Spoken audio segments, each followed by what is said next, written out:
Vamos falar de um assunto que mexe com a vida de todo mundo no Brasil: a saúde pública. Filas intermináveis, a agonia de esperar por um leito, a dificuldade para conseguir um exame. Mas e se essa crise toda não for só um problema de gestão? E se for algo muito mais profundo? Hoje a gente vai investigar as engrenagens de um sistema que, muitas vezes, parece ter sido feito para não funcionar. Bom, vamos direto ao ponto. A pergunta que vai nortear toda a nossa análise.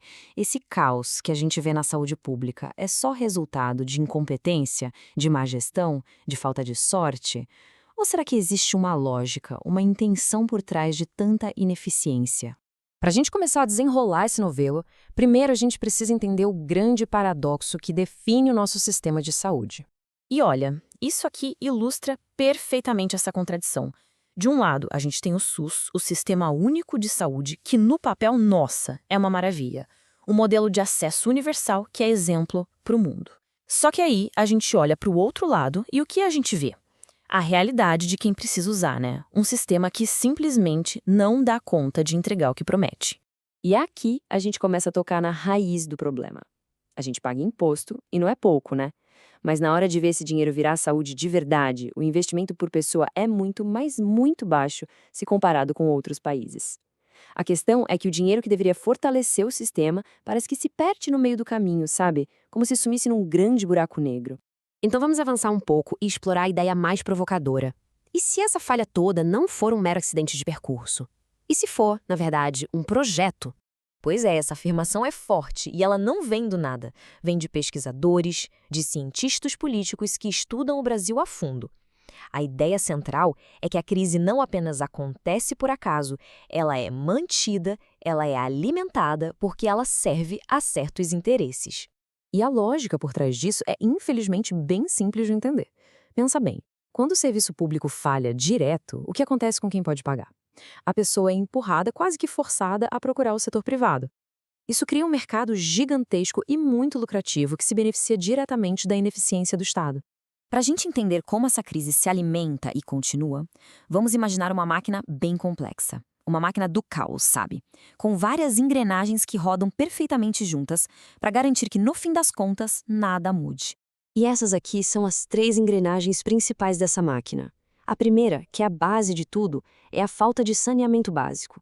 Isso cria um ciclo sem fim de doenças que poderiam ser evitadas. Depois, vem uma burocracia que amarra tudo, que impede qualquer agilidade. E por fim, claro, a corrupção endêmica que desvia o dinheiro que deveria ir para remédio, para leito. Vamos olhar de perto essa primeira engrenagem. O ponto crucial aqui é um só: prevenção. Quando não se investe em coisas básicas como saneamento, a gente abre a porta para um monte de doenças que são perfeitamente evitáveis. Dengue, zika, chikungunya, a lista é longa. O resultado? O hospital, que deveria ser a última etapa, o último recurso, vira a porta de entrada para um problema que, na verdade, nem deveria existir. Ok, se o caos é uma máquina, a pergunta natural é: quem são os operadores? Quem lucra com isso tudo?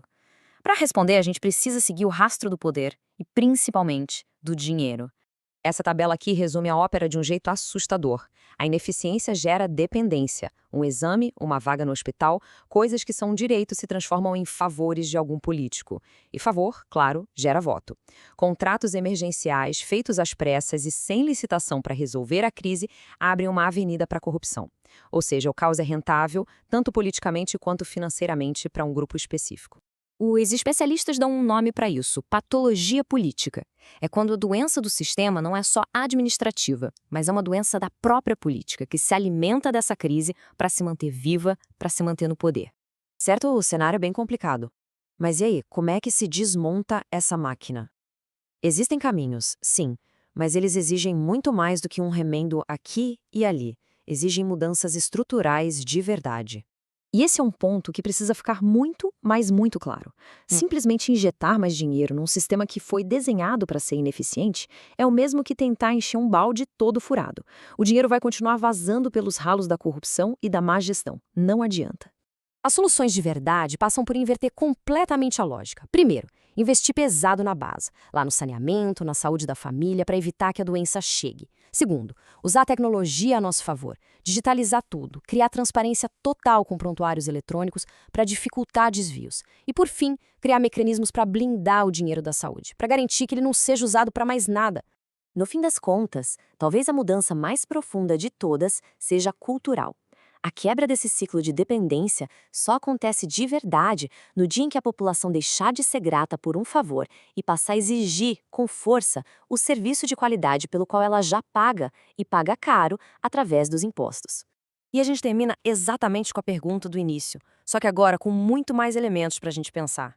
O que o poder realmente quer? Uma população saudável, bem informada e independente? Ou uma população doente, dependente e que fica grata por qualquer migalha que recebe? A resposta que a gente der a essa pergunta talvez diga muito não só sobre o futuro da nossa saúde, mas sobre o futuro do Brasil.